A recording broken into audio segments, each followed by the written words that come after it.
Hello, everybody. My name's Milan Starcic. Welcome to Freedom Rising, a podcast dedicated to empowering individuals on the journey to personal growth, lasting serenity, and freedom from addiction. Tune in and join the movement. Your journey to freedom starts here. You know you are welcome anytime. Hey, everybody.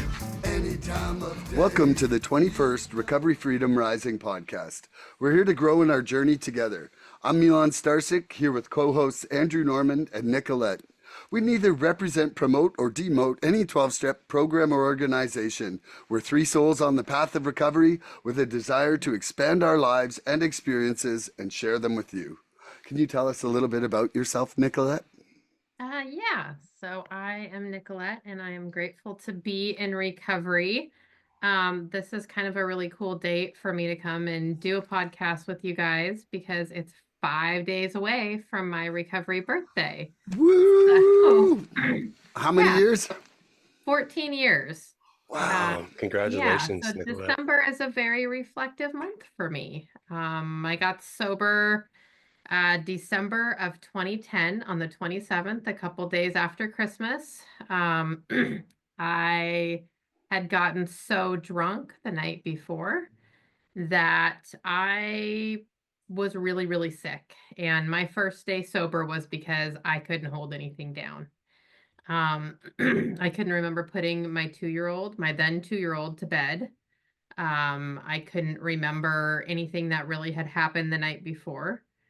Um, and I didn't want to live that way anymore. And I had been telling myself over and over again since my son had been born 2 years earlier, that I was going to quit. I would wake up in the morning and I would say, I'm not going to drink today. I'm going to show up for my son. I'm going to be the best mom that I could be. And I would be, leaving my work to go down to the liquor store at lunchtime, and I'd be drunk by noon at work.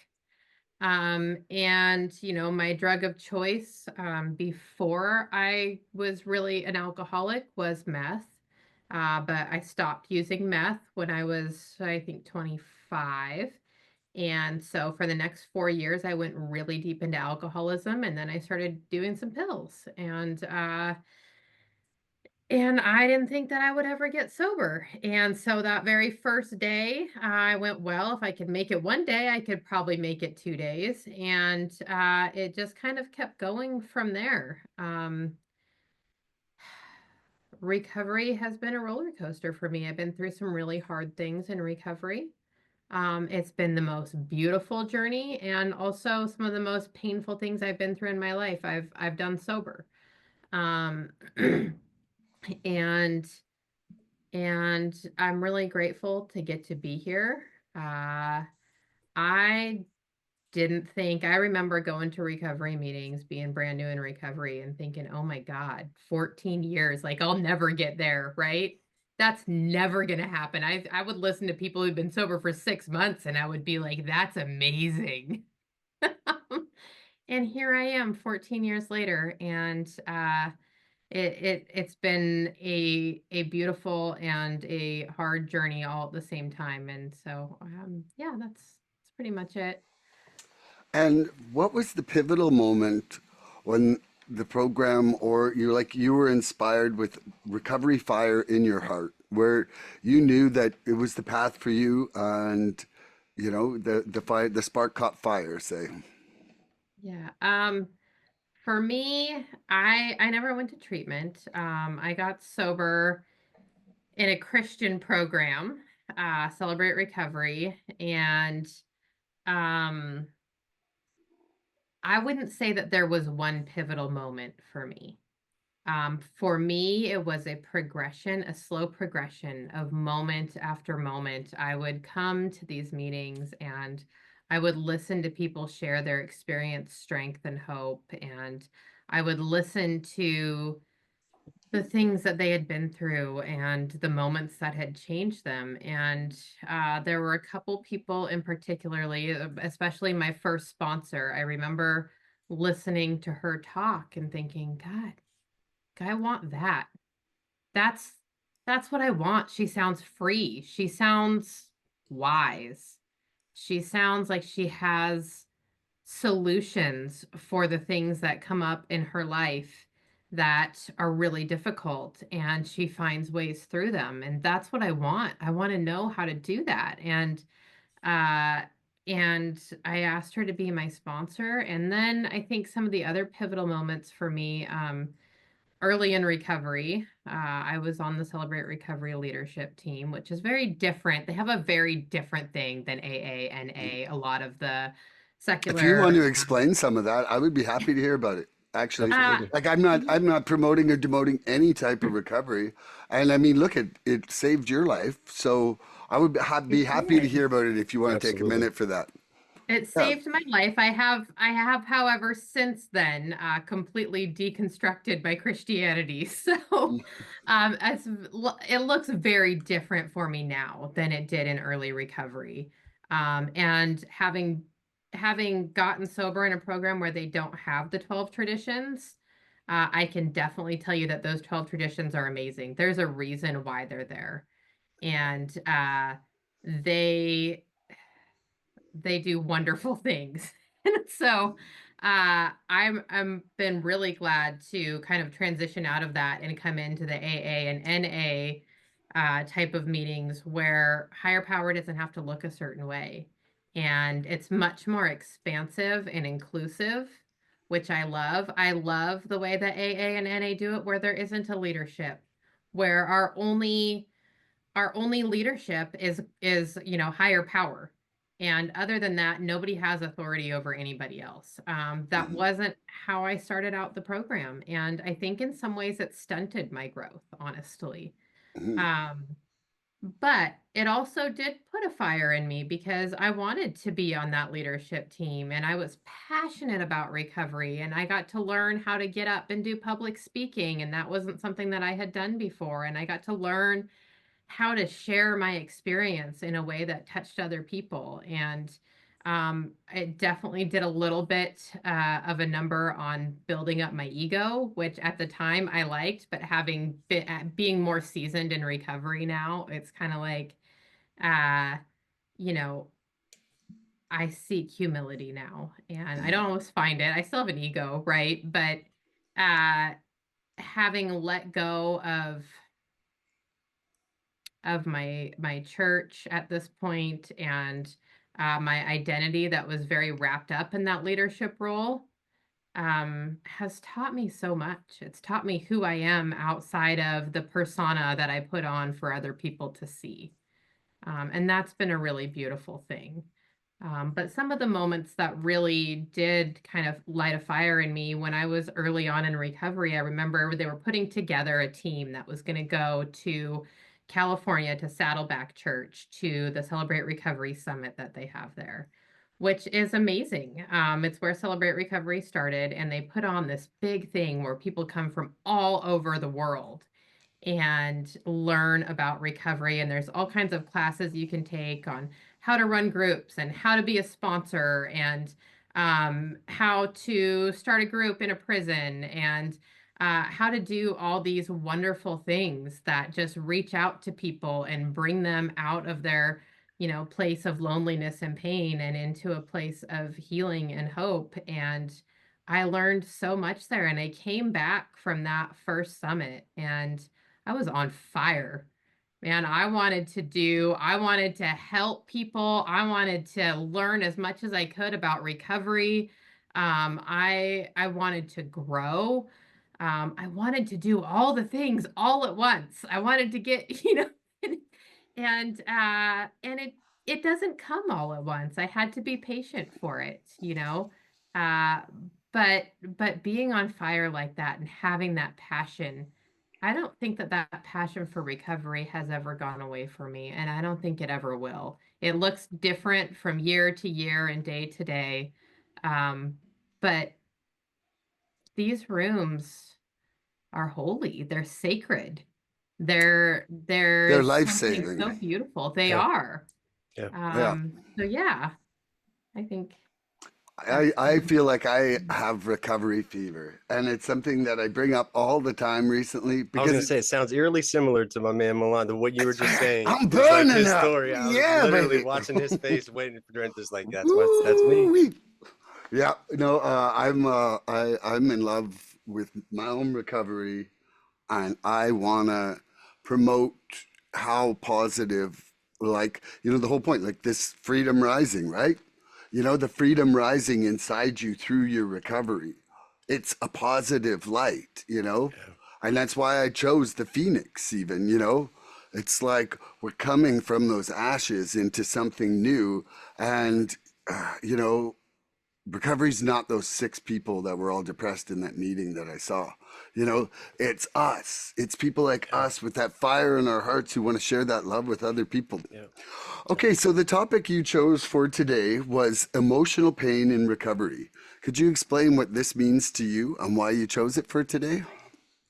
Yeah, so I guess it means to me one of the reasons why I chose it for today, I'll start with that, is that it's the Christmas season. And I know that this can be a really painful time. It's supposed to be a joyful time. There's this expectation that we create all these memories, but it also can be a really painful time.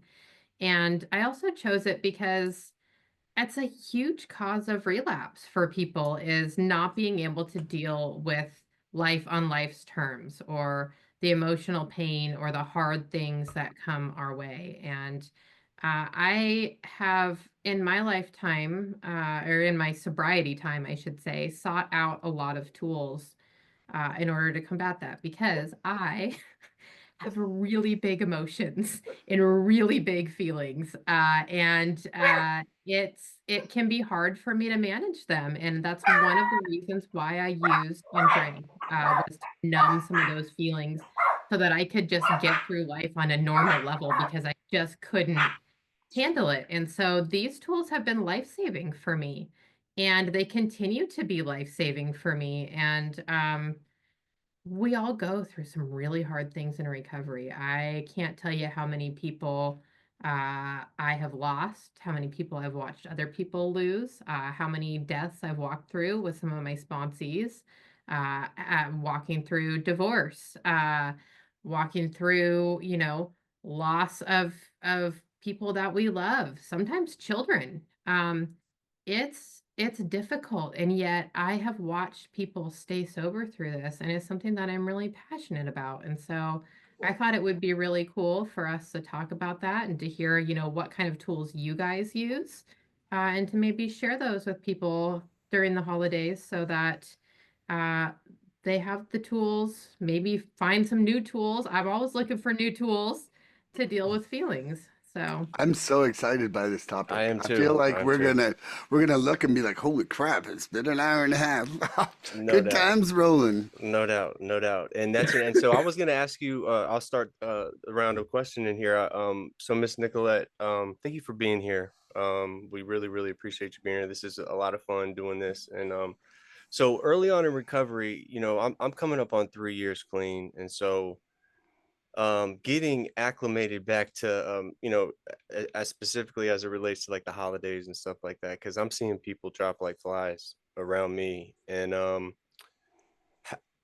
early on in your recovery, how did you deal with getting back into those family get-togethers and feeling comfortable with it? And I still find that it's hard for me to do. Um, and still being able to kind of get through those times. Like, what part of this program did you lean on the most to get through those times and get you on the other side and get you back acclimated to those family get-togethers and the family life? Because I know it's extremely uncomfortable for me still. You know. Yeah, that's a great question. Um, when I first got sober, some of the tools that I use now were not available to me. 14 years ago, you could not pop in to an online meeting on your phone. That was not happening. um, and so what I used the most, my sponsor told me early in recovery about this little thing that she used, and it's called taking out insurance, is what she called it. And she said that every time you go somewhere where you're tempted to drink, the first thing that you're going to do is you're going to admit to the people that you're with, whoever that is, that you're a recovering alcoholic. And you're going to tell them that because once you tell them that, it's going to be really hard for you to take a drink, right? It's going to be really embarrassing. Um, and the likelihood of them offering you a drink after you do that is pretty low. And I have found it was kind of scary at first. I was, I didn't want people to judge me. I didn't want to be labeled an alcoholic. Um, and my whole family drinks, right? It's pretty acceptable, especially my parents. It's a big deal for them. They do a lot of drinking. um, and I was really nervous the first few gatherings that I went to, but I went to that first gathering and I didn't like what my sponsor told me, but I did what my sponsor told me, even though I didn't like it, because I was like, if that's what I got to do to stay sober, then I'm willing to do it. And so I went and I told my family, I said, look, I'm an alcoholic and I'm trying to stay in recovery. I'm trying to stay sober. And I just want you guys to know that. And they were pretty respectful of that. The first couple of years, they kind of kept the alcohol. I think maybe my uncle during the holidays maybe put it in the garage and they were like in the garage drinking or something. And they were respectful of that. No one offered me a drink after that. And since then, that taking out insurance, I tell you what, man, if I tell somebody I'm an alcoholic, I have not had anybody offer me a drink after that ever. And the other thing that I always do, the one other tool that I have always used and still use if I'm going to put myself in any sort of a risky situation is before I go, I call my sponsor and I tell my sponsor what I'm doing. There's been times where, like people that I've used and drank with have come into town and they want to spend time with me. And I didn't do this early on in recovery, but even later in recovery, 8, 9, 10 years sober, I'll call my sponsor and be like, hey, so and so's in town. I used to use with them. They've promised me they're going to respect my sobriety. I'm going to go do something with them, just so so I'm held accountable. And I didn't do that early on in sobriety. I didn't like put myself in those situations at all. I just didn't do it. Don't go to a Yeah, bar. Don't hang out with that's me where in I'm a at right few. now. I'm like, Do you Just call don't. your sponsor after, though, to confirm Yes, that you I made sure it out? do. Okay, I just Absolutely. wanted to confirm that because I Yeah. wondered if there was a Point. that's follow-up her call. clocking out of work. She's clocking out of work Yeah, now. Look, okay, yeah. Yep. Yep. And I've had my sponsees do the same with me. So Miss Brandy says she does everything her sponsor says. She says that all the time, and it's like and why? Because it works, right? Yeah. she's not lying either. Yeah, That girl is an she works overachiever. an honest program. That woman right there, I love her very much. She's got recovery fever. Yes, Woo! yes, she's been a repeat customer on this podcast. We love her. She'll be back too. So can you repeat your question, Andrew? Yeah. So, how did you? Obviously, I consider myself a newcomer. We're kind of in that newcomer stage a little bit too, Milan. We got recovery fever, right? But Mm. how are you dealing with getting acclimated back to and more specifically as it relates to the holidays, getting back to those family gatherings and things where it can be quite uncomfortable. Like, what part of the program are you leaning on the most, and what part aspects of your program are you leaning on the most to get back into that? So, I'm kind of going back just about 13 months ago when I got out of treatment. And the very first thing I had to do, which is funny that we're doing this recording here today, but I had to go butcher pigs for 4 days. And my wife was so worried about me because it was generally like me and these boys party. She was so worried about me that she rounded up all the guys beforehand and made them promise not to drink. And all the guys' wives were like backing her up, and it was like, don't be trying to tempt Milan or whatever. So right away there was a moment of like kind of respect for it. And at that point I was like, super pink cloud, fresh out of treatment center. I wasn't even tempted. Then 9 days later, I had tickets to a Boney M concert, which I like Boney M. I'm kind of a crazy old disco-y kind of guy. And, but it was kind of in a theater. So it wasn't like necessarily like a huge concert hall type thing, but you could get drinks there. And I remember not even actually feeling tempted at that point. My wife wasn't drinking, but there was people drinking on the other side of me. You know, it was like one side and not the other. And then when we had Christmas that last year, everybody was told that it was going to be no booze allowed. And since then, kind of all the events we've had at our place have been no booze. And fortunately for me, we hold most of the events. But this year, I didn't request that everybody doesn't drink or whatever at the butchering party. So I just was around people drinking for 4 days. And it didn't, it didn't, like, I didn't even, I was like almost crying one of the nights I came home because I was so happy that it's like that temptation is gone for me now.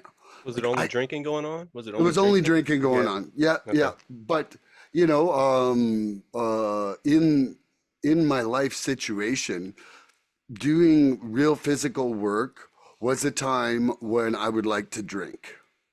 You know, Yeah. alcohol helps you get back in the ring when you're really beat up physically from doing the manual labor. Like Yeah. was a carpenter for a while, and you know, there's a reason why the trades smoke cigarettes, drink coffee, and drink alcohol. They drink coffee to get going in the morning. They have cigarettes to give them something to look forward to at the break, and they have alcohol to numb them to put them back into the ring the next And it day. tastes really good when you get off work. When you're working all day, like Yeah. beer tastes like water, or alcohol Mhm. tastes like water almost. It's refreshing. So I've been lucky, I feel like, for myself to have a really,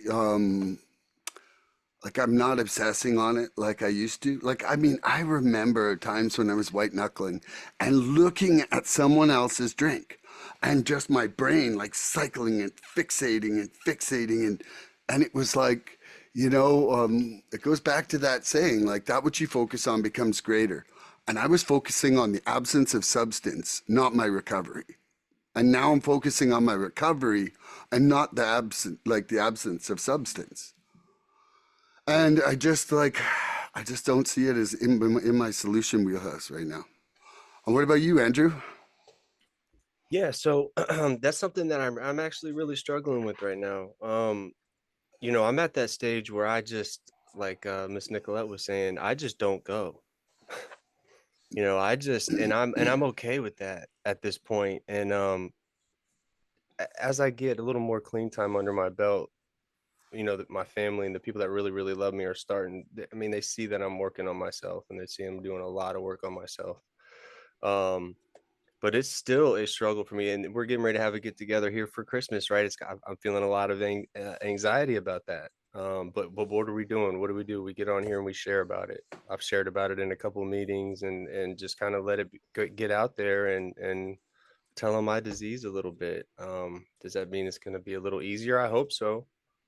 I Do hope you so. feel cravings No, at and it's those see, events? and that's what I was gonna say. It's not it is not at all cravings, and I don't even. I love what y'all had said because, like, Milan, they put it out there that there's no alcohol at this get together, and it's like either come or you don't, and that's kind of a cool thing. But like, it's not the using at all. It's the I used to use with people in my family, right? Mhm. On both sides. And my father was my running partner for a long time. I'm talking using hard drugs for a long time, uncles and cousins and things. And some of them there are still using. And that's not what so much bothers me. It's really my past with them. Um, I don't know what part of that makes me uncomfortable, but it's just knowing that I've had these stories where we've used together consistently for a long period of time, and I'm with like my mother who is like my angel, right? Like I wouldn't be alive if it wasn't for her. And then I've got, it's just very awkward for me. It's very awkward for me because even though everybody knows I'm in recovery, um I still don't know how to sit there and kind of, I don't know. I don't feel like I fit in or should be there. And then I get uncomfortable about it, and then I just kind of just don't go. And it's not right that I don't go. Um, like I don't know. I have to get over those things, right? I have to kind of work on those things, but I just don't know how to really come to terms with that first talk with that uncle that I've used with, or face to face. I just don't know what I would say, and I don't know why I'm so worried about it. I shouldn't be. I pray about it.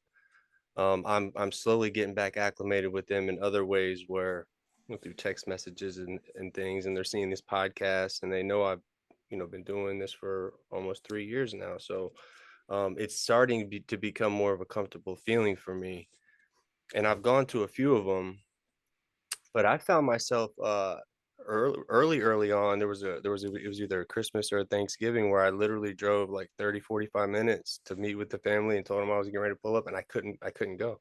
Like, I pulled my car over and I sat there for like 30 minutes, and I just went home.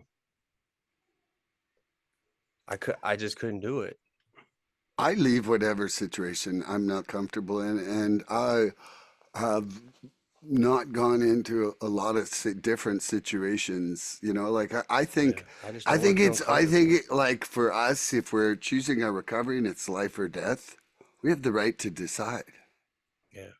Yeah, well, I agree, and I don't want to get asked that wrong question in front of the wrong little audience in my family, and then not know what to say, the right thing to say, or not feel like I don't know. And I think, I hope y'all can kind of relate to that, but it's an uneasy feeling, and I just don't. When I get that uncomfortable feeling and it stays in my gut, I just don't want to be there.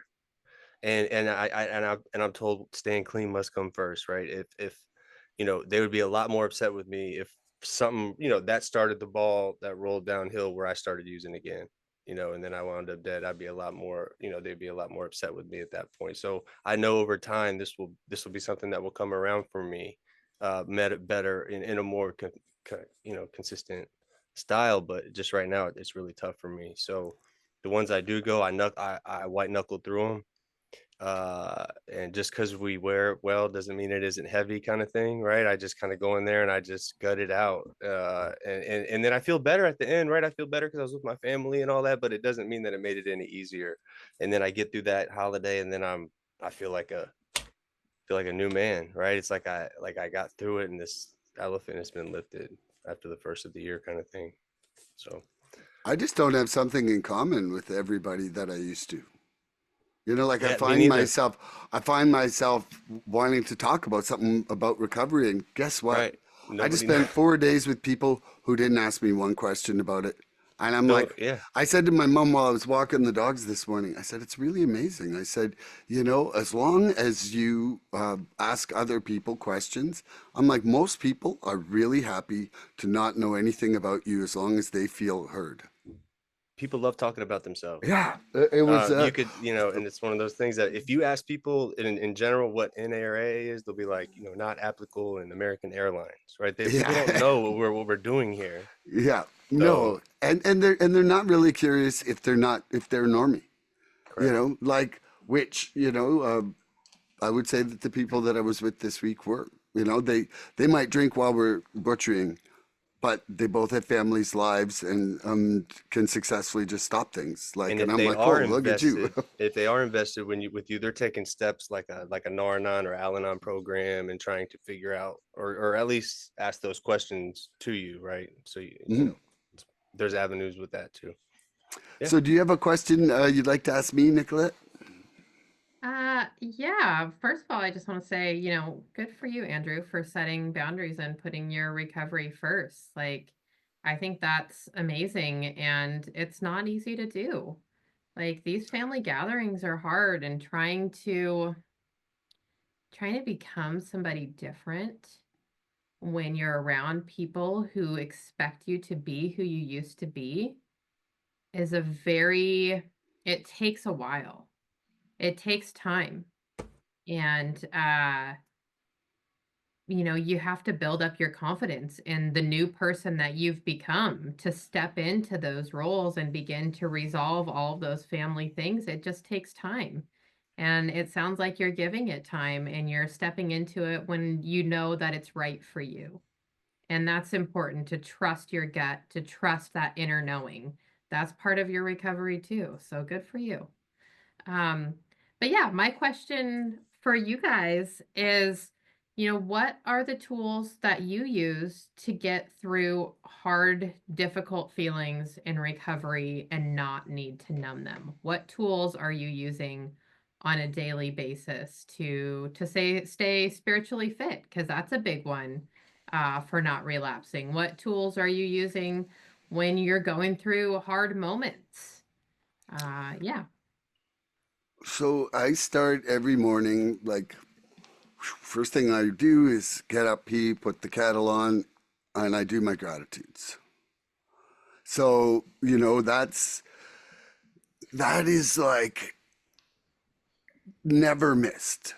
Like I used to actually write out affirmations, like an entire page of affirmations, and I was actually just thinking today that that's something I want to implement back into my life. But starting that day with those positive thoughts keeps me from being in those negative thoughts. And a big thing that I'm trying to foster these days as well is sleep. Sleep is like something that I used to be like, sleep is for pussies. I don't care. Like I was like, I would just like survive on such a tiny scrap of sleep inside my addiction. It was ridiculous. Like, and when I look back in the pictures, I could see it. I could see that fatigue. But that fatigue keeps me uncentered. That fatigue makes me a jerk when I wouldn't be a jerk if I'm rested. That fatigue makes me a problem maker and not a problem solver. And so I really, really have been like, and to be quite honest, like I would say that I'm getting an average of 2 to 3 hours, maybe even four, more sleep per night. And like I feel like I got a lot of lost time to make up for. Like I'm not saying I'm perfectly rested now, but I'm saying I'm way better rested than I've ever been, ever, ever, ever. And I write a lot of songs, which is a big part of my meditation. Lots And of songs, and like, they're I good mean, too. I think I've now passed 1,100 songs written and recorded since January. I can And sing you some if you like. yeah, yeah, Andrew's my, I get them he's, all. They're amazing. but so the song, in those acts of writing the song, I'm generally dissecting my step work, my perception of the universe, my emotional struggles, and what my solutions are. And my first sponsor said to me the highest form of prayer is song. And I was like, well, shit, man, I'm the fucking praying machine right here. And, because I mean, so in that morning chunk, there's, generally an hour and a half to 2 hours where I'm either playing some meditation or singing meditation. And then after that, now I go and I was doing one form of exercise, but now it's kind of turned into yoga because I'm a little bit injured. And so I'm trying to do like some hard yoga and then some soft yoga to stretch it out. So I'm trying to really push for physicality, like to get back into shape. That getting my blood flowing makes my thoughts clearer. It makes me feel more alive. Like when I'm not exercising, I have a sedentary feeling that never makes me feel good inside myself. And then right after I exercise, I go out with my parents and I walk my dogs, and we do like 2K 2 or 3 times a day. So we're doing 4 to 6K a day with the dogs. And then I jump on meetings in the morning, and I'm pretty regular on that. If I'm not on the meeting, I'm recording one of these with somebody who's only available in the morning. And this is a meeting of sorts. Yeah, sure, we're sharing it with the world, but we are here talking about recovery. And I find my last set of steps from the summer, my biggest issue is with acceptance. And that acceptance or lack of acceptance, you know, brings out resentments and anger and intolerance inside me. And so, I'm trying to be able to change those defects with awareness first. Like awareness of when I'm not being awesome and taking some ownership for that. Like little short inventories on a regular basis. And and being able to go back and say sorry when it was me, you know? And that's like, man, there's so much more jerk Milan right in the morning than there is in the afternoon sometimes. Jerk Like face Milan. once I'm fully awake, I can be way better, like, mentally in my mind. And so it's like the biggest things I'm finding struggles with would be, getting angry about something or frustrated. And that's generally because of an expectation. Like I still have expectations of things. Like I am really financially in trouble from my period in my addiction of just making some unwise decisions. That financial insecurity is just compounding in my recovery. And I haven't been able to get to the other side where I'm seeing it not get more precarious. So going into Christmas, it's been really stressful. Like I literally have a zero gift policy this year because I have nothing like other than myself, like I'm like, well, everyone can have 10 songs. Everyone I know could have 10 songs. but but really that's, that yeah, so I feel like I went on and on there, but but that's what I try to do to keep myself from being out of emotional sorts. And I started meditating actually, and we just did a little one there. Yeah, and my dog's like, "Ooh, meditation." And we are dog friendly here. We are a dog friendly podcast, obviously. So Mm. yeah, so that's a great answer, Milan. We don't like jerk face Milan. We love a loving, No happy, jerk face. absent minded Milan, as you would say. Yeah. Yeah. So Miss Nicolette's a great question. And you said something, Milan. The highest form of prayer is music. I read somewhere in our literature that the highest form, it's one of the highest forms of prayer in our fellowship is sharing, honest sharing with each other. Um, and so I lean into that a lot, right? I make a lot of meetings. I wear these meetings out. um, I have a license to kill when it comes to these meetings. I have this Zoom platform that I can get on a meeting at any time and share what I'm going through. And honest sharing, what it does is it allows our hearts to connect, right? It allows me to hear somebody, and when they're sharing something, um, I refer to this a lot. Like I almost hear what they're saying more than the words that they're saying. I almost feel somebody's energy and how they're saying it, and it really gets me in tune with myself and my feelings when someone comes on and gets that real honest share. Somebody maybe that's struggling or a newcomer that's crying their eyes out. um, and then if I come on and share, I know, and I'm sharing my pain, I know somebody hopefully in the room is getting something out of that. And that's been very therapeutic for me. um, I lean into love, Miss Nicolette. Love is the answer. I don't dispute that with anybody. It's undefeated. It doesn't lose. It's the most. It is the most. It's the strongest drug in the world. It's the most powerful drug in the world. It's the most powerful spiritual principle that we have in our program, and it's one of the things that we can actually give to each other in addition to hope. Right? That's the only two spiritual principles that we can actually give to each other. Right? I can't give you anything I can't give you open mindedness and all that stuff, but I can give you brotherly love and hope, and that's what I get in these meetings. And I lean into that love so hard, right? I didn't have it when I got here. Um, and I was freely given it. So I know in order to keep it, I give it away. And if that's therapy for me, I'm gonna give it away all day. I'm gonna stay giving that stuff away. I'm gonna have a super soaker full of it, right? And so love is limitless. Without limits, it's openness, it's virtuous, and it's expressiveness. That's your LOVE, right? And that's what we do in these rooms. And so I lean into the love thing all the time. Prayer, I pray. Getting really comfortable with that.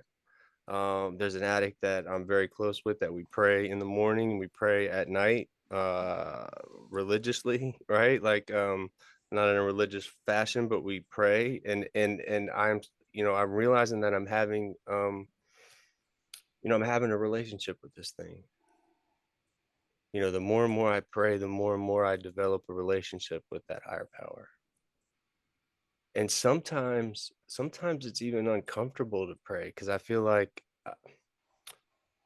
I start putting parameters on praying, or if I'm praying the right way, or if he's here. You're like, it's crazy, right? But then you just do it, and it's not that you get like a text message from that higher power with the answer, but it usually falls right in line, right? That answer for you typically comes naturally if you're actually praying to that God of your understanding. And so I really try to lean into that, also, Miss Nicolette. And then, so obviously meetings, I go to a lot of meetings. Meeting makers make it so I could, like you said, I could pull up a Zoom meeting at any time. I have some Ray-Ban Metas where I can have them on in my head on my through my glasses, and nobody even knows it, and I can still be aware of my surroundings and still be like at work. I'm tapped into meetings at work.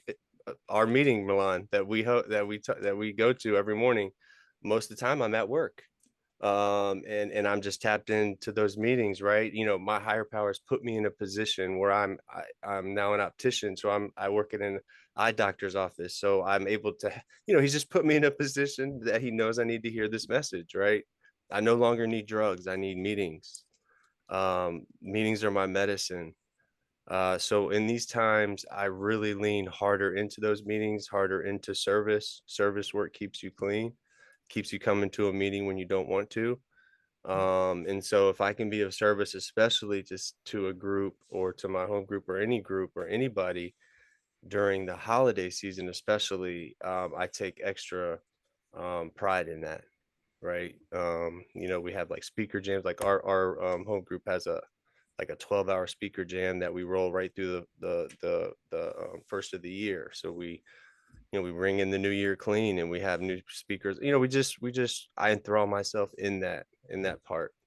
Um, and yeah, so that's kind of my laundry list of what I do. I lean into love. I don't question it. So anywhere where I'm getting that unconditional love, whether it's, and I read a lot of literature too, Miss Nicolette. I don't like reading, but I love this literature, right? I can't, the Living Clean book is a poem to me. It's literally like it's like love to my ears. Like I could read it without taking a breath if I had to. I love it. And so I read, I get into the literature. If I'm feeling some kind of way, I'll go somewhere nice and quiet and just get into and tap into the literature, or step work. Step work always keeps me on track too. So yeah, that's my laundry list of things. Milan, do you got a question for us? You want to round?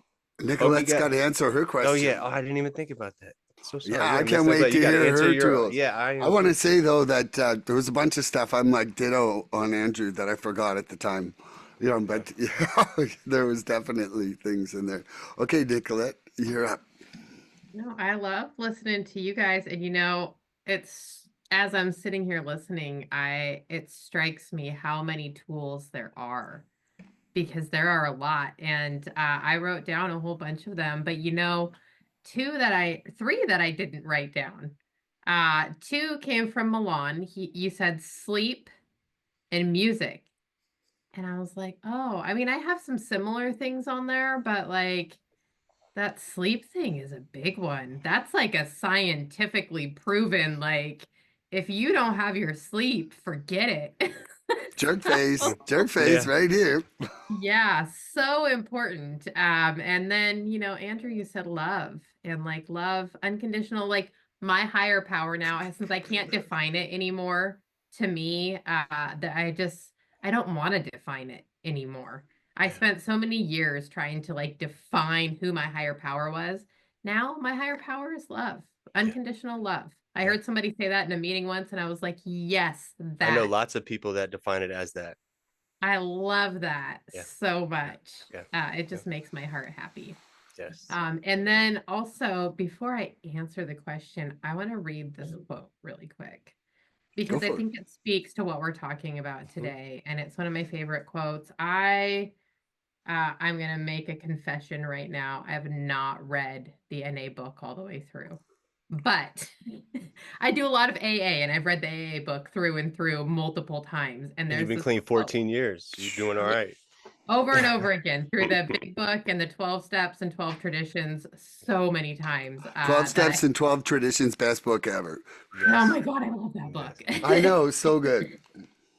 So that's where this quote is from that I'm going to read right now. And it's my favorite quote out of the 12 and 12. And it's one that I lean on What section's to it in? remind me. It is in step 7 Okay. on Oh, page that is a 75. good chapter. It is a good chapter.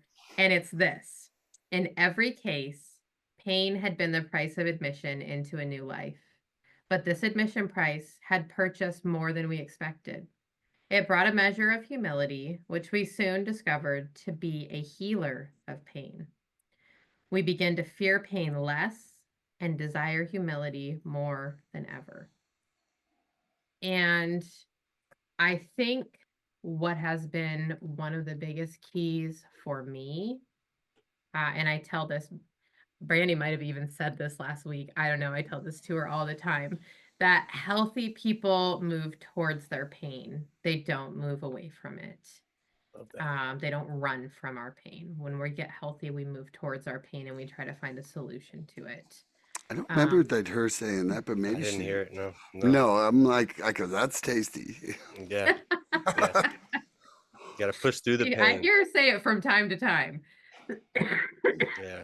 Got to push through it. um, and that's been one of the biggest things that I remind myself of is that I don't have to be afraid of the pain. And I think I've created in my lifetime, even in sobriety, more pain by running from my pain, by trying to avoid it, by trying to avoid situations where I have to confront something than I would create if I would just face the pain to begin with and let it be, let it feel it and let it go. And that's something I've only really just learned recently. It's sort of this. I stepped into some Buddhist books and some Buddhist concepts over the last couple of years, and it's been really beautiful. Like I just read this one that's all about like embracing death as part of life, Yeah. embracing pain as part of love, embracing grief as part of joy, and that it's not one or the other. I don't feel grief or joy.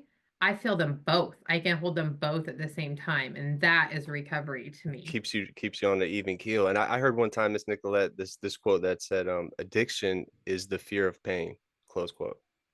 Like Yes, whatever, like addiction is the fear of pain, whatever that pain is, emotional, spiritual, Wow, whatever it I like is, that. addiction is the fear of pain. And just that's stop. so true. Yeah. Yeah. I It love really, that. you talking about getting into the Buddhist readings and stuff, so it really made me think of that. It went right to the top of my head. So it's profound. It's profound. You really, and my sponsor asks me all the time when I come to him with something. He goes, "How free do you want to be, Andrew?" And then man, I still cannot answer that question, Miss Nicolette, because I'll just be like, yeah, yes, yes, Yes. yes. I want to be free. Like, but it doesn't stop, right? Like, because if I come to him and then the answer just comes to us that how free do you want to be? Well, I want to be extremely free. Well, okay. Well, what do we got to do? So I love it. Love it. I love that question. I'm holding on to that one. Yeah. How How free free do do you you want to want to be be? I'm when gonna it start when it asking starts myself when it that. starts getting hairy in a conversation with your sponsees or something? Just say, look, how free do you want to be? I like And just that. let them answer, because I never have the answer. I can't answer it. I love it. Yeah. How free do you want to be, Milan? I want to be freer than I am right now. Oh, yeah, every single day, just a little bit. Yeah, Yeah. Mm-hmm. yeah. Ah, So I yes. do have a few things Yeah. here that are my things and that I use to stay sober. And it's funny, one of them sort of relates. Actually, They relate. I heard both of you talk about, you talked about how when you read literature, it's like poetry to you, right? Yeah. And Milan talks about, writing songs. And for me, both of those. I love to write poetry. I read poetry every day. I can't sing, and I wish that I could turn my poetry into songs, but I'm You not can in good. the shower You, though. We you can all in the shower. everybody actually can sing. It's just like that's like how free do you want to be? Oh, damn it. You're using it already against me. Woo! Man, love it. Zinger. I love it. I do want to be free enough to sing. You're right. I'm working I towards was told in grade 2 that I couldn't sing, and I didn't sing until I was like 25. I like that teacher just like shit shamed me, and Wow. it's taken me 27 years to just get beyond her words, you know? Be careful what you say to a kid because they'll believe you. I was just like benching Michael Jordan in middle school, like that or the high school, the high school guy that didn't get Michael Jordan on his team. That's his 15 minutes of fame for not doing that. But Yeah. don't do that. I love that though. Like you're getting free now. Mm. It's Oh, never life's too not late to over. find That's that right. freedom. It's never too late. No Love way. it. Yeah. But yeah, so poetry is one of my tools that I use on a daily basis. Prayer got me through. I think the thing early in sobriety, somebody told me every time you want to drink, say a prayer. Um, I like so that. I said a lot of prayers. I There was a like lot. that. And I used to have this one. They weren't complicated. I made one up that spoke to me, and it was this. I didn't have the big book at the time. I didn't really know what to pray, but I used to just pray this all the time. Whatever it takes, no matter what the cost, make me willing to do what I need to do to be who you've called me to be.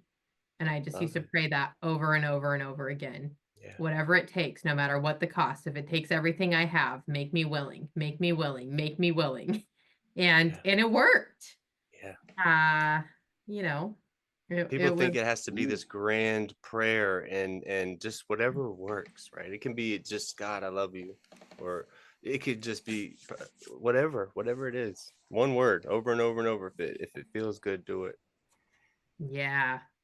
I mean it doesn't have to be a lot. Mm. Sometimes, I've heard a lot of people say in the program like the most powerful prayer you could pray is help. Hmm. Yeah. Help. My sponsor taught me to pray like, for me, I was experiencing fear and anxiety and anger and intolerance, and just simply saying, please take away my fear, my anger, my intolerance, my anxiety out loud 10 times.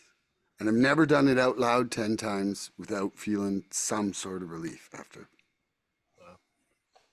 I like that. Just that. I do it when I'm driving a lot.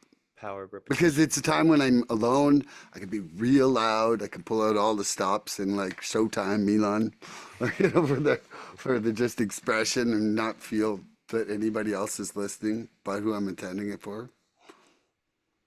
Beautiful. Huh. Ooh. But yeah, like and a lot of the other tools that I use, you guys mentioned too, writing. You both talked a little bit about writing, and I know my sponsor used to tell me that something magical happens when you put pen on paper. Through the pen we see And the light. That's what mine says. Through the pen you see the light, Andrew. And then I'll get back on my stuff. Get back through the on my pen, stuff. you see the light. I haven't heard that. I love Yeah, that. yeah. He says it all the time to me. Oh, I love it. Yeah, I mean there's just something magical about when you take all these thoughts that, are ruminating around in your head and swirling in your mind and take the purposefulness and put it to the thought and define Yes. it exactly what it is. Because until you define it on paper and get it clear as to exactly what that thought is, why am I doing this? What is this feeling that I'm feeling? Why am I afraid to go and see my family? Like, why, why do I have this inner knowing that's telling me this thing, but what is it really telling me? And I might swirl around in my head about that for hours, but if I take and I put a pen to paper and I write about why my inner knowing is telling me that something is wrong, it and define it exactly, it changes. And Yes. it's art, writing a song every day. Oh my God, like my heart. Multiple, I was like, that's Yeah, it'll be amazing. an I average want to do that. like multiple. 3.6 per day for the whole year. But Miss Nicolette, so what I heard this one time too. I think you'll like this. Is someone said the magic that you're looking for is in the work you're avoiding, right? Oh, So I've heard that's that and too. that's yeah. They said that in Meeting Makers, didn't they? That's something I look I That. and so I'm quote I like to reference other people. I don't know who it was that said that, but I say it all the time in meeting makers. So you might have heard me say it in meeting makers. I say it all the time. Um because and that goes right into like that step work and putting it on paper. A lot of times we'll go through these trials in our head and we think that our higher power is listening to us the whole time, right? And that it's writing it all down and that it's keeping the stock for us. But when we write it down, it allows it to be face up to that God of our understanding, right? It makes it more real and tangible. It almost makes it therapy now, right? It's on paper. We're now held accountable to it, and it's there faced up to whatever God you're looking at. And yeah, so the magic that you're looking for is in the work you're avoiding. um I had heard that a long time, right when I first got in the rooms. And I have a little black book that I write all those little things down, and then they become just part of my natural thought process. It just happens that it's part of my spiritual connection is I get these messages that come to me that I learn through these rooms, right, by coming to meetings, and I've adapted them to my life. And I have people outside of the program that are asking me how to work a 12-step program in their life. It's crazy. It's crazy. Yes. Yeah. The magic that you're looking for is in the work that you're avoiding. Boom. I love that so much. And through the pen we see the light. Yeah. Yeah. Well, and like recovery is that. It's work, like, but you get out of it what you put into it. Yeah. And if you put your passion and your thought and your It's an open book love and test. It's your an open book test, Nicolette. It's the hardest open book test we'll ever take, but it is an open book test, right? Just do some work. Just put some time in, some yeah. consistent time. I feel like the step 4 to 6 was really where I was actually able to see what the sources, like of my part in the sources of what a lot of my emotional discomfort was about everything. Those are your And it self-steps. was without the tools of that, I had never seen the actual real sources and motivations behind a lot of my actions. Yeah. And maybe Yeah. I just grew up ignorant, but and maybe other people knew more than me. And but for myself, I was just astounded. I was Yeah. just so astounded by the revelations of self actualization through the steps. And Milan, we talked about this on an earlier podcast, and you had referenced this. But steps 1 through 3 get us right with God, our God of our understanding. The ones you just referenced, 4 through 6, get us right with ourselves. 7 through 9 get us right with others, and then it brings it right back home. 10, daily inventory, gets us right with ourselves daily. 11 gets us right with the God of our understanding, and then 12 hits it back home with everybody else and keeps us right with others again. And the step work does not have to be scary, guys. Like the step work is the key to your freedom. It's the And liberation. you are reborn again, right? And there's not a Mm. person in this world that does not deserve to learn who they are, and their family. The people around you deserve to learn who you are before you make that choice to do something stupid. You know what I It's mean? like Like, hiding around a corner from like this amusement park, and some people think it's hell. yeah, because you're Like hearing they're like, screaming going holy on, because shit. you hear Yeah, they're like, screaming, but whoa, I don't it's want to go, I fun. don't want to It's go. And fun then it's like, screams. yeah, You want to peek, you're like, oh God, I don't know. Yeah, it's crazy. That's a great analogy. I love that, Milan. I love that. that one was made up right here. I love it. Yeah. I love it. I mean, we're talking about, ways to relieve the emotional pain, and there is no better way than working a fourth step.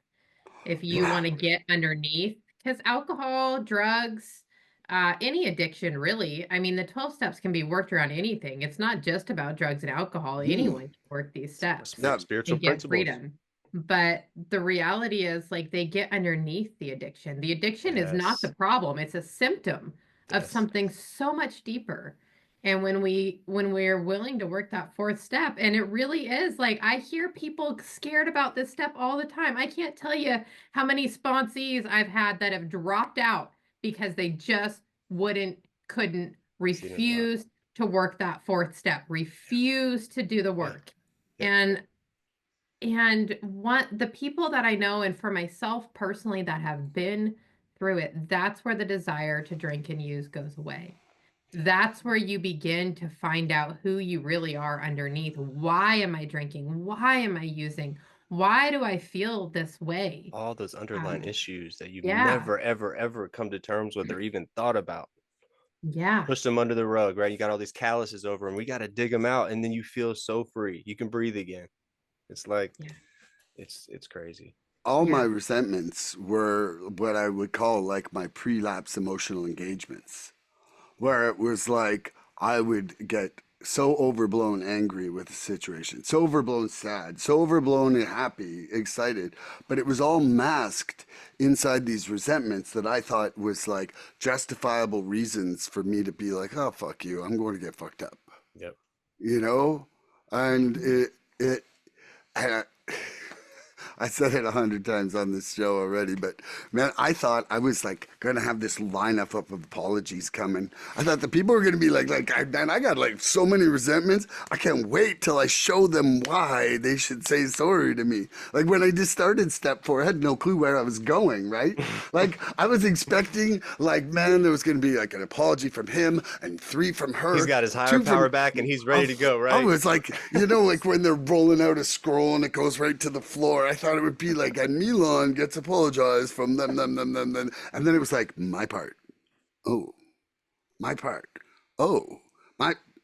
And I'm like, isn't anything anybody else's fault? You got Like, hundreds of pages, and you're like, hold on a I had second. 120 pages 100, all hold on. pointing at It's me. me. It's me. I would have It's put me. Stop 120 showing pages, up. and I was like, shit, man, maybe I'm sucking. Like, and I'm like, okay, well, even if I'm not sucking, I was definitely deluded, like, Get and your that nice was it. pen, get your nice pad of paper, get your nice notebook, and just get busy. Just start writing. I don't care I what filled comes a whole out. book, and I was on another book. Yeah. Yeah. Just get busy on it. So, I've got a question here for you, Andrew. Hmm?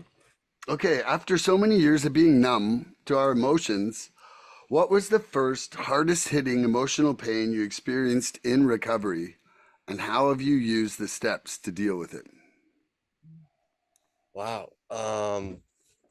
The first, can you say that again? That was a great question. Say it Sure. again while I After formulate my so answer many here. years of being Yep. numb to our Yep. emotions, what was the first hardest hitting emotional pain you experienced in recovery, and how have you used the steps to deal with it?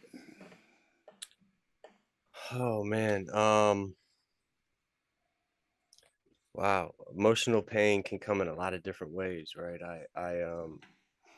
It's You don't have a perfect answer. It's just oh something that yeah, no, stands I out know. to you. Yeah.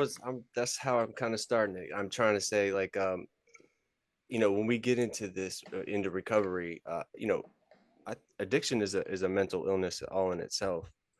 And then a lot of people talk about having a mental illness that's outside of the realm of the addiction part of it and inside. And so there's a lot of like gray area there, right? And I don't really try to define that anymore. I just try to lean into my program. But um, um, I had to deal with losing a lot of the most important people in my life.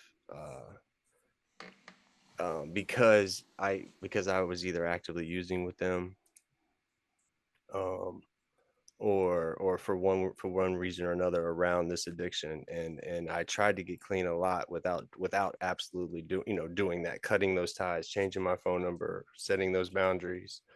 I'm talking like my father and best friends, and a lot of people in my family. And so losing them was something that was, man, it was extremely I haven't lost them, but in a way it was like a, you know, before Christ, after death kind of moment. Like I had to like burn myself and everything around me down. And it's very painful to lose people that you couldn't see yourself without being around or having a relationship with, like my father, who was my best friend. I still consider him my best friend. I haven't talked to him for 2 years. And it's tough. It's so tough. It was so tough to not answer those phone calls, to not try to explain myself, or try to justify what I did, because I didn't know why at that, early on. I didn't know why. I didn't know why. I just knew that I had to stay clean. I knew I had to stay clean, and I knew that if I went back to using, I was gonna die.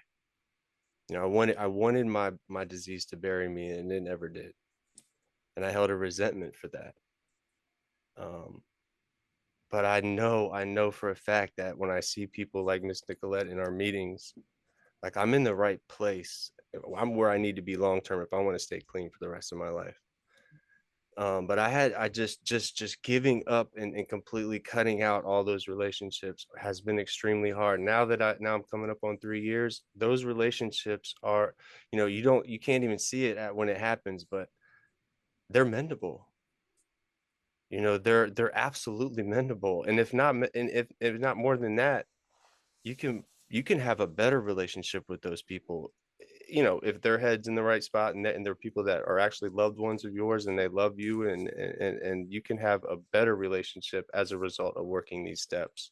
um the steps are written in a reason, the way they are, how long they are, like, don't skip anything, don't jump to another step or whatever. Just work the steps all the way through. Be thorough in every answer that you have.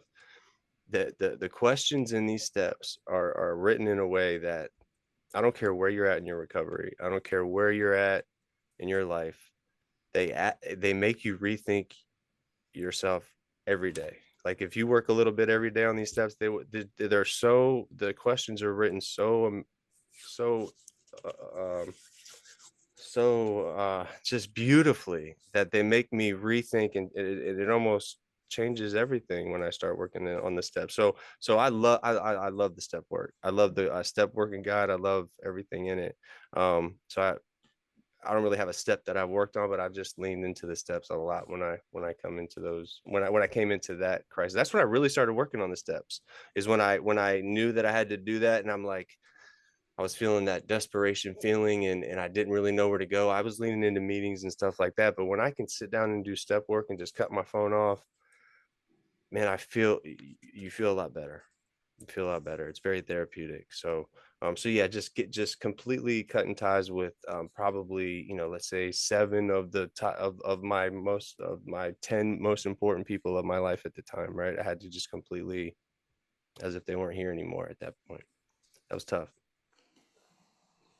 And Miss Nicolette, that was awesome, Andrew. Thank you.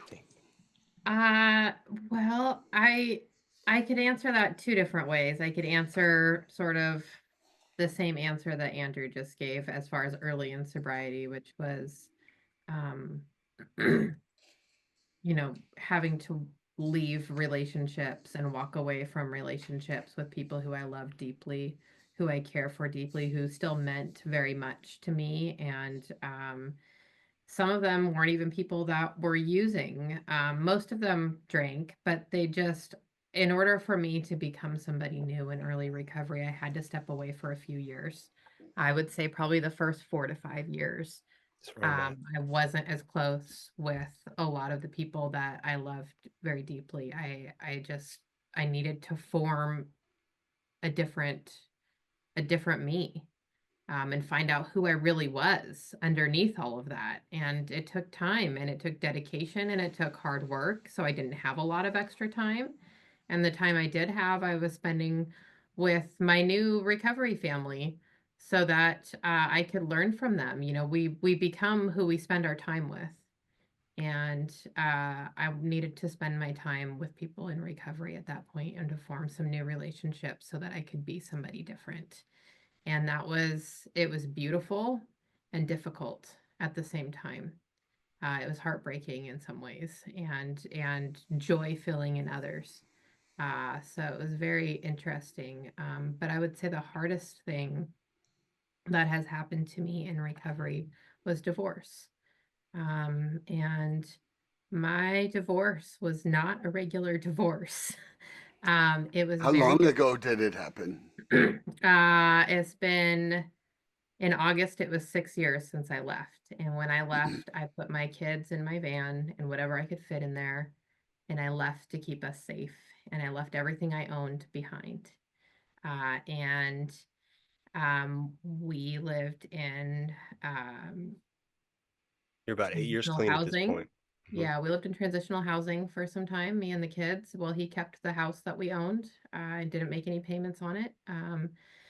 I all I cared about, I didn't care about the stuff. I just cared that I was going to be able to keep my kids, and he always told me that I wouldn't if I ever left. And I did. And I walked through all of this, homelessness and losing half my family. My stepdaughter, who I raised for 5 years, her mom was not involved, and my husband, who was also the father of my children, um, gone, lost. I haven't talked to him in 5 years, and I left 6 years ago. So that was like a death, only without the death, right? Nobody cared Wow. about my grief because it wasn't really a death. And so in that regard, it was very difficult to go through. And the tools that I leaned on the most, I remember going into meetings and I just wanted to die. I didn't want to use or drink because I knew that that was going to end badly. And all I wanted was to die. I didn't want to live anymore. The feelings were big. It was Were you too much sponsoring pain. people at that point? No, I wasn't sponsoring anybody at Okay, that that's I point. was because I was gonna say, how do you weather, I'm thinking about going through something like that and still trying to be there for my sponsees, and I'm like, wow, how would you do that? Was it an emotional and physically abusive relationship? Yes. Okay. I'm sorry if you didn't want to And answer that. spiritually abusive Yeah. as well, which is Hmm. part of my journey out of Christianity as well. This was Okay. and it was, Hmm. If I you got want to talk married about in it, talk about it. sobriety, Hmm. Yeah. to a very supposedly wonderful Christian man. Um, and it was not wonderful. And it tore everything apart for me. But you know what? I stayed sober. I didn't pick up a drink. I didn't There's the pick up a hope. That's drug. the hope shot. Uh, I did not die because I knew if I did, that my children needed me, and I could not do that to them. I just couldn't do it to them. And so I would show up at meetings, and there was one place, a lot of it was during COVID. There was one place that was open during COVID, one meeting hall. And I was living in Monroe. The meeting hall was in Snoqualmie. I did not care. Or no, I think I was in Duval at the time. I was in Duval at the time. The meeting hall was in Snoqualmie, and I was willing to drive because it was the only meeting hall that was open. And I would go there and I would just share that all I wanted to do was die, and these women would just hold me on the couch and they would tell me that it's going to be okay. And they would tell me that they'd been through hard things too. And I knew that I wasn't alone. And I found a sense of belonging. And when I did not have the strength to pray, and when I did not have the strength to do it, the people that I was in fellowship with did it for me. And they carried me when I could not stand.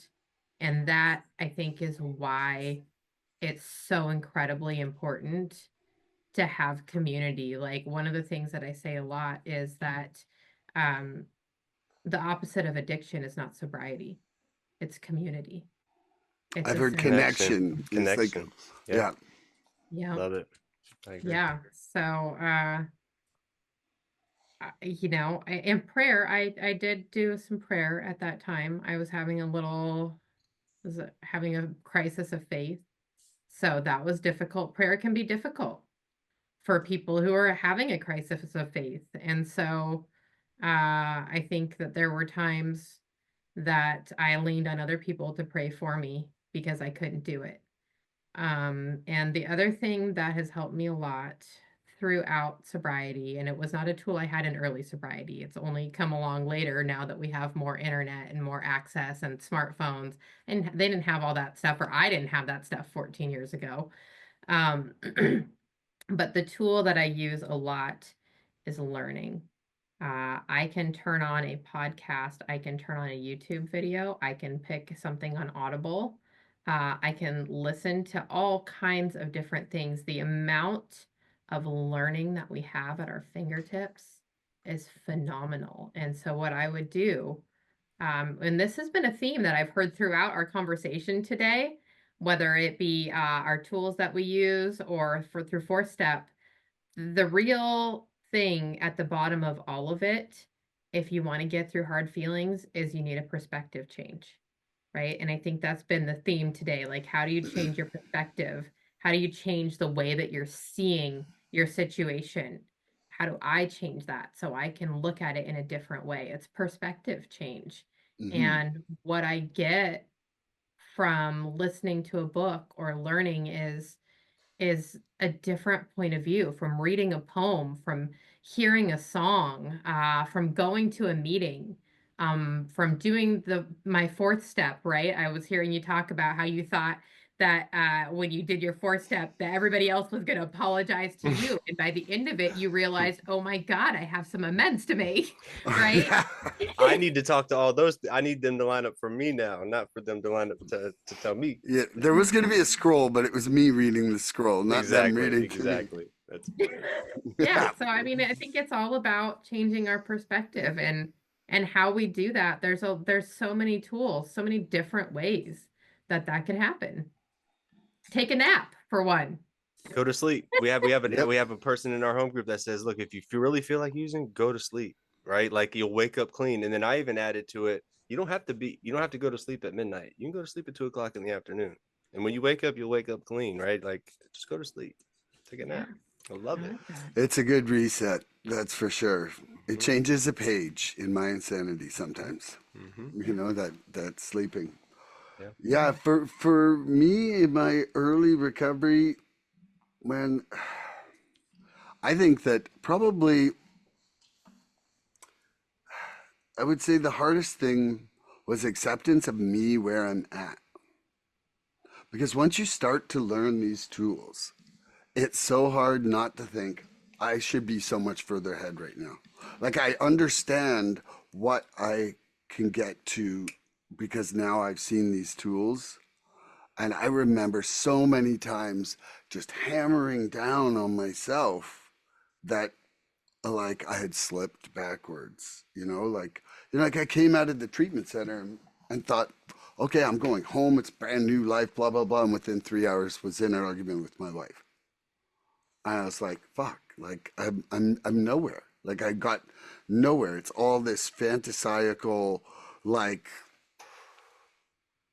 picture of what I am, but not backing it up with reality.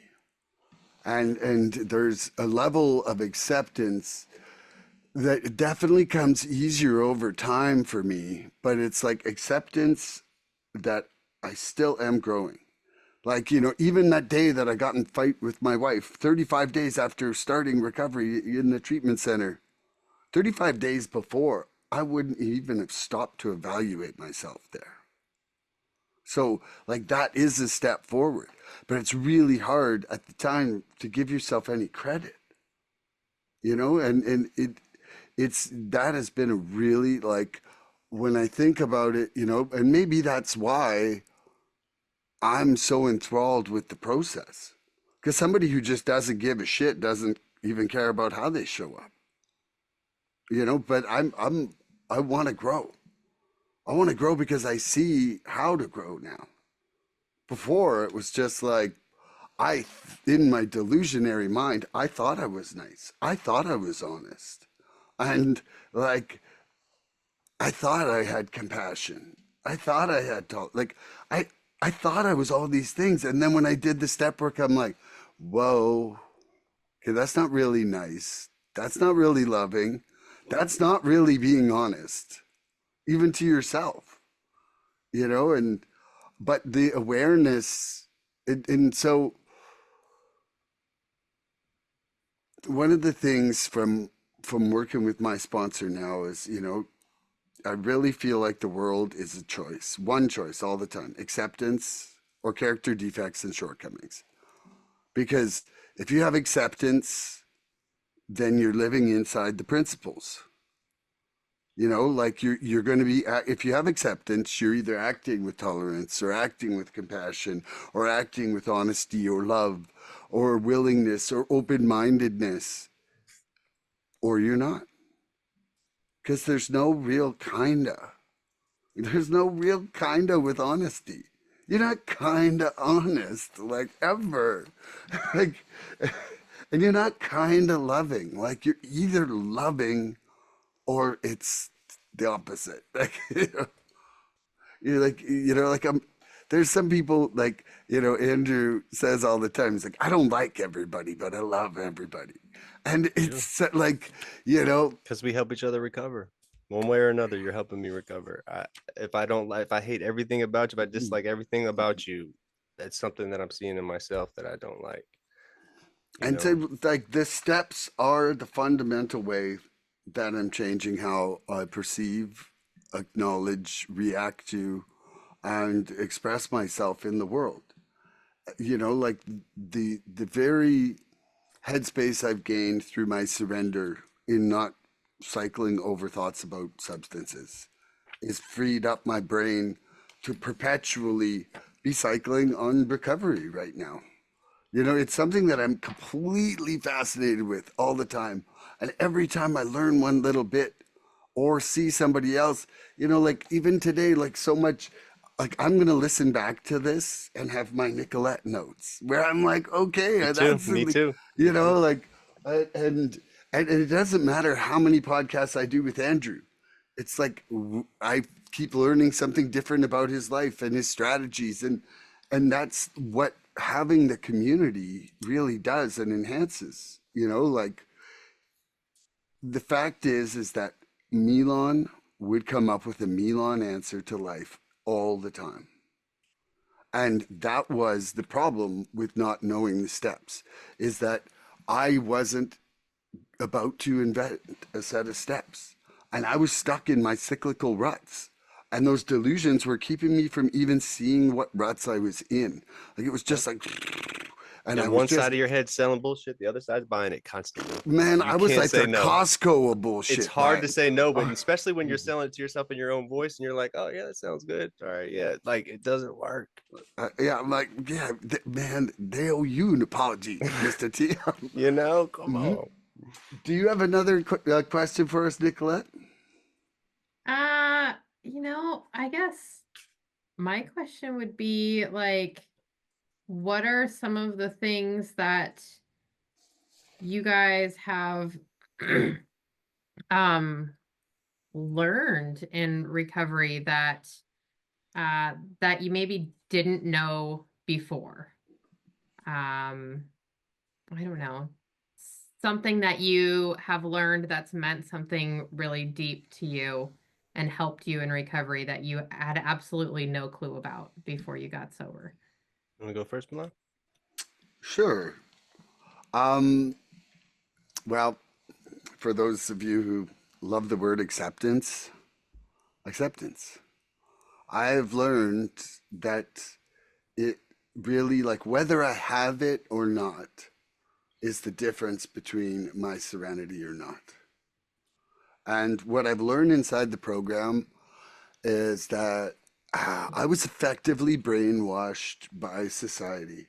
I thought that I had to have an 11 to 14 experience all the time. So it was like Milan full on, like super, like had to be an extreme experience. Like it was like I would have to have take the most drugs because I would have to have the highest high. I would have to, or I was sleeping.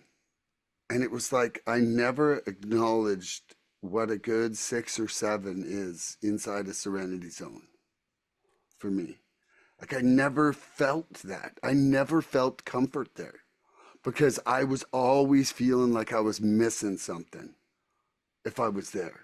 Like anytime I even approached there, it was just like the need more to be better that is just promoted in our society. Get more, you know, be better looking, be like, get the better girl. Everything is built on dissatisfaction. And I'm really like, one of the greatest things about being broke this last 14 months is that, like, as long as I have hard drive space right now and my legs to walk, like, I am so fucking happy. Like, I'm out there laughing with my mom and my dogs on the road, back and forth, like, shh. And then I come inside and I get to do something magical like this podcast, or I get to write a song. Like, and it's like, my needs are small right now. Like, I'm not spending any money because I don't have money, but it's an absolutely fabulous education in what I don't need. And that joy of just existing is coming back in. Like, I had some years when I was younger and built my first place. Like, I had no power. I had no running water. I carried my water in like 1,000 feet through a forest to a cabin. And I lived off like $150 a month. That was my budget on a good month, and $50 was my get by amount. And those were some of the happiest years of my life. And then that place burned down. I lost everything. And like something you were saying earlier, I learned that my possessions don't define me. Like, I was not defined by my possessions, and that I can start life again with from nothing. Like, I didn't even have a toothbrush, and had no insurance on that place. So when I lost everything, it was just gone. And there's something about knowing that you can just have yourself and refabricate life. That's a really important education to have, and it happens to people in much less dramatic ways when they're homeless coming into recovery. It's the same thing. They're coming from nothing, but they don't lose it all in an hour and 20 minutes like I did. And they're also maybe choosing, like, you're choosing to do drugs and you're actively knowing you're going downhill, whereas I just had a chimney fire and came back to nothing and was like, okay, so now we're starting with nothing. But it was, in retrospect, it's kind of one of the things that actually I feel like, when they're like, oh, there's lessons later on in life. And we don't always know God's purpose in that, right? Like, inside the program, you hear all the time that things are lessons. Well, losing everything was the greatest lesson in my life. It freed me from where I lived, and it taught me those other things. And if I could go back and have that house back and not lose everything, I would never undo it. Never, ever undo it. Because I am here where I am now. And it's led me to having my wife and my daughter and my family and where I'm at now. And I never would have got here. But if you had said to me at the time, hey man, you just lost everything because you're going to have a way better life, I would have probably punched you in the face at the age of 25, you know? So yeah, I feel like that was kind of a crazy tangent I went on there, but that was my answer to that. Andrew? I love that. I love that. And to kind of piggyback on what Beautiful. you say, like I had to fully destroy myself in order to understand myself. I had to completely burn it down, and that's why I love being a part of this podcast and the Phoenix Rising thing. It's just amazing. Miss Colette, I've realized like my goal is not to be better than anybody else, right? It's just to be better than who I was, right? And I'm in a just for today program that offers me a daily stay of execution, right? Like I have a daily reprieve from my addiction. I don't have to worry about tomorrow. Yesterday's done. I don't have to worry about that stuff. I got to live just for today. And I have to learn to train my mind to be uh I guess stronger than my emotions, because I'm gonna lose every time if not, right? Like my emotions will win every time if I don't train my mind to have its own way to channel those emotions properly, right? And I just hit on that. Like half of my brain is consistently selling bullshit, and the other half is consistently buying that shit. And so today, like my recovery is that little, it's like a firewall, if you will, that allows a little bit of that to coincide with each other, but just enough to keep me on my toes. Um, and know that like putting drugs on anything is not going to make any situation better, right? Using does not. I've never met anybody that said that they put drugs on a situation and it made it any better. And I also know, Nicolette, that Miss Nicolette, that I'm not going to fall over on drugs and start the process again, so I can't be anywhere near it. You know, I got to stay completely away from it. Where we talked about setting boundaries earlier.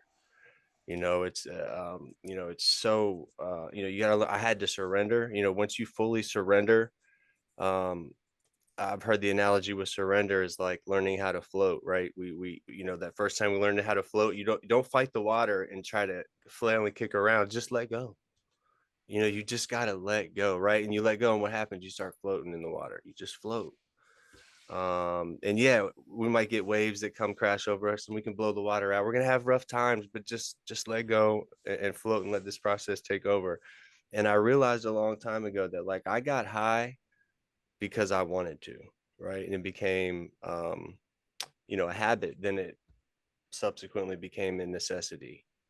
You know, now I'm clean. I got clean because it was a necessity, right? And then it became a habit. Now I live clean, Miss Nicolette, because I want to. You know, it's a beautiful thing, to come into these rooms and not know my ass from my face. And now that I can and actually wake up and understand that, you know, freedom arrives at my doorstep in the form of choices every single morning. I have a choice. You know, my God of my understanding wakes me up when he sees fit. He also allows me to go to sleep when he sees fit, because I stay in his lane, man. I'm not it. Like, I realized I am not it. I was it for so long, and my best thinking and my best decision making process got me into these rooms, right? And so now that I'm in these rooms, I'm gonna take everything that I can. I have, you know, a set of books here that even though I don't love reading, I can't stop reading them, right? So I lean into those good feelings now, right? Those healthy good feelings, because if I'm not full with recovery or some kind of meeting, some kind of fellowship, and I start getting trapped up in my own mind, look, I'm gonna get caught in that neighborhood that I have never been in at 3 o'clock in the morning with no shoes, no socks, no knife to defend myself, and no GPS system to get myself out. I don't want to be caught in that neighborhood.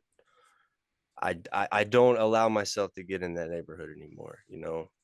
And that it touches on a lot of things that we touched on today. You know, it's all that work that we put in to ourselves. But you got, look, self-love is big. I heard self-love is big with you, Miss Nicolette. You got to love yourself before you can love anybody else. You cannot hate yourself into a version that you love. It doesn't work. It doesn't work.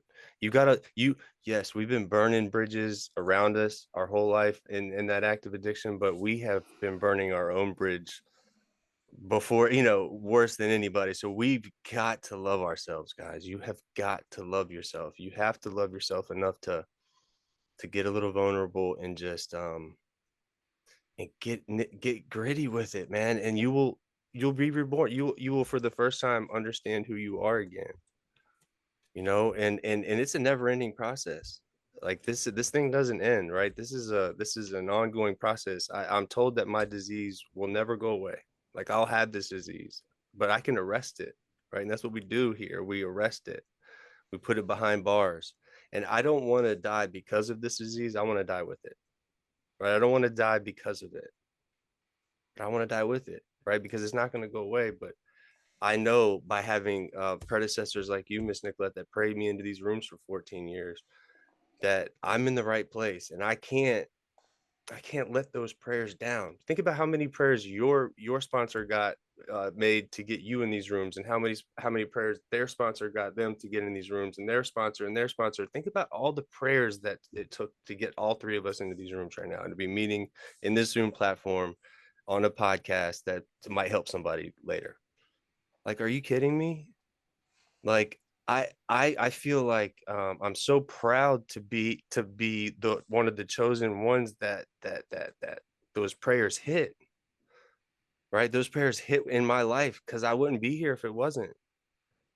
Um, it's just it blows my mind when I think about it in that way, and I try to quantify the amount of prayers that it took to get me and the people that I love into these rooms, and it blows my mind. And for that alone, I can't let that down, because what am I gonna light that up for? Right? I'm getting my feelings back. I'm look, a lot of times it says that in the Living Clean somewhere, Miss Nicolette, that if we're willing in recovery, if we're willing to at least move towards our dreams, a lot of times we blow right through them.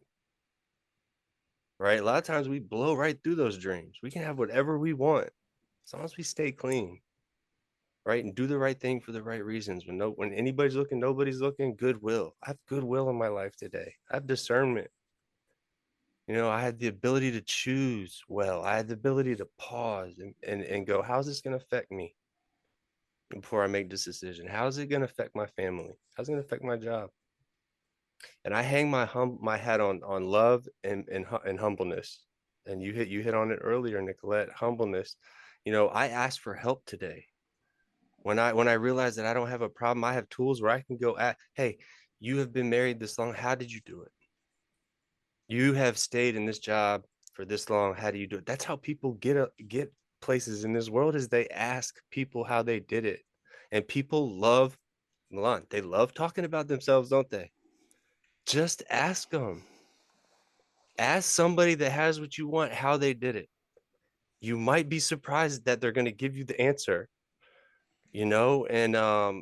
and you can fake it till you make it. Whatever you got to do, it'll get you in that right mindset. Somebody that's doing something that you want, like recovery. I saw people in these rooms that were doing it and happy and staying clean and going through the deaths of their loved ones, staying clean and talking about it. And it gave me hope.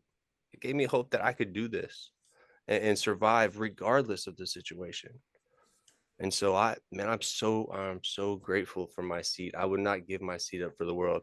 And another thing, when I was reading through the seventh tradition, we don't ask for any money here. We're not asking for money at the door here. Like, I can go anywhere in the world for not a dollar and get a message of recovery. I can get prayed into a room, even if I don't even know the language. I'm gonna get prayed into that room. I'm gonna feel all that love and compassion in the middle, and I'm gonna get prayed out of that room, and I'm gonna feel better. I'm gonna stay clean while I'm there. Where am I gonna go?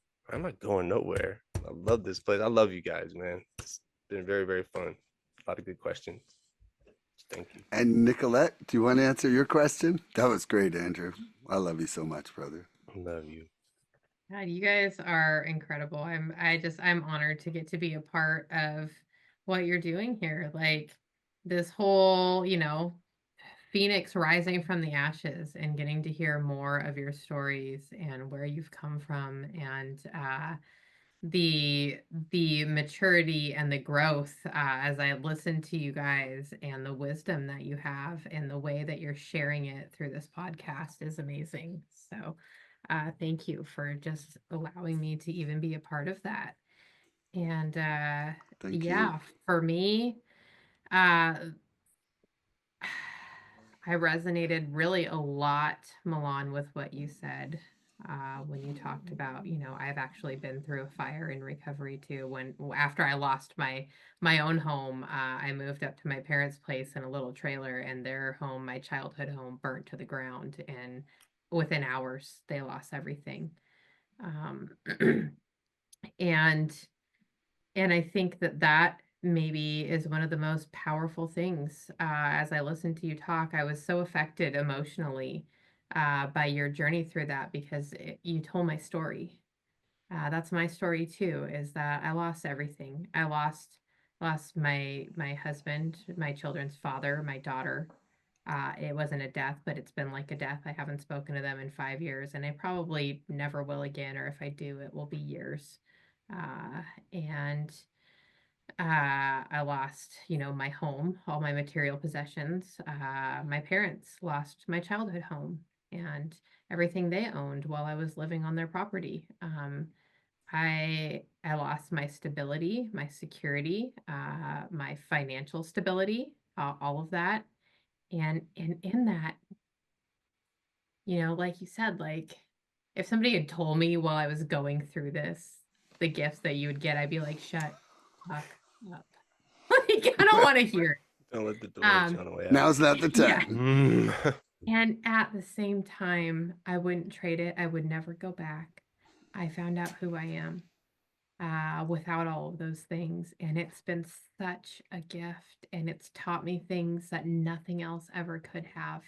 And it's brought such color and beauty to my world. And there's this saying that I heard in early sobriety, and it became something that I've clung to on some of my hardest days. And it's the saying that gratitude changes everything around you, even if nothing around you changes. And I cling to that still. And I heard that in your share, Milan, that gratitude changes everything. And I heard it very much in what you shared as well, Andrew, that, you didn't say those words, but I heard the progression of it through your share. Perception And defines reality. And look, yeah, no amount of anxiety is going to change. No, what is it? No amount of regret will change the past. No amount of anxiety is going to change the future. But like any amount of gratitude changes the present, right? yes, Like any amount of gratitude changes right now. And yes, so if I can stay in the now, present, right? We can't have gratitude if we're not present. So I'm grateful. Like I try to stay grateful. yeah, yeah, me Whether too. I hear somebody else's story, and they're grateful to be where they're at and they're in a worse position than me, it gets me out of my funk and gets me grateful that I'm not, where I am. Right. Yeah. Yeah, well, and I think one of you guys said earlier something about focusing on the solution. And that's, I mean, that's what gratitude is, right? It's focusing on the solution, not on the problem. It's taking your focus from what do I not have to, oh my God, look at all these things that I have. You Once, believe in once you abundance or scarcity. once you Like, get there's rid no of middle. your excuses, you can embrace your solutions. You got to get rid of your excuses first, or you're not going to be able to embrace those solutions for sure. Yes, exactly. This has been so wonderful. I really hope we're going to see you come back sometime, Nicolette. Yes, please. Yeah, I Yeah, would love to. you're Anytime you feel awesome. like having me, I would love to interact with you guys on this podcast. We get you, Miss Brandy, on here or something. We'll get a little roundtable discussion Oh, going. that'd be awesome. Also too, if you think of a topic that like you're driving along and you're like, man, this would be perfect to talk to these guys about, Just reach out. just let us know. Mm-hmm. Like Yeah. that would, I feel like that would bring out the best in what you'd want to do. It's something that sparks the recovery fire in your heart. I love that. I will definitely do that. Yeah, I think it was great. I really Thank you, Miss enjoyed Nicolette. getting to meet you and getting to know you a little bit and getting to know This has you a been little bit amazing. more, Andrew. I Had a love you lot of guys. fun. Had a lot of fun. So, Thank you, Miss Nicolette. Thank you so much. And you guys both, have a Merry Christmas. Too. Going into it, and Love everybody you out guys. there having a Merry Christmas. If you've liked what you've seen, please subscribe and share this podcast and help some other addicts get some recovery through it. Please help us get to 100 followers. We're looking for interaction with our audience, so please email recoveryfreedomrising@gmail.com or contact Milan South Okanagan Starcic on Facebook with questions, topic suggestions, or just comments about the show. We'd love to hear from you, and we're hoping to create slideshows of the Freedom Rising in your lives. So please send any photos of you flourishing in your life as a result of your recovery. Tune in next episode for more recovery fun. Catch you later, everybody. I love you so much. Merry Christmas. Anytime of